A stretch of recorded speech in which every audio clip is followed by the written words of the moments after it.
Krishibari channel অহন তা আপনার হাতে করে বই কৃষিবাড়ি চ্যানেল কয়েল লাখির ঘর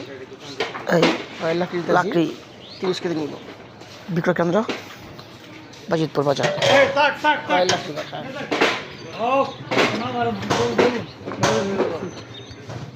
30 কেজি দাও 30 কেজি লিখব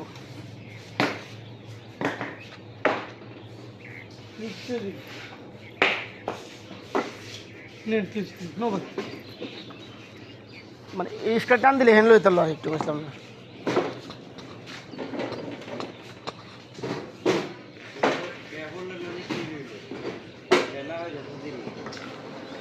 হ্যাঁ যে কাম করে কি পারবো সারাদিন রাত বেঁচে থাকে দিস আমার গোল তুলছে না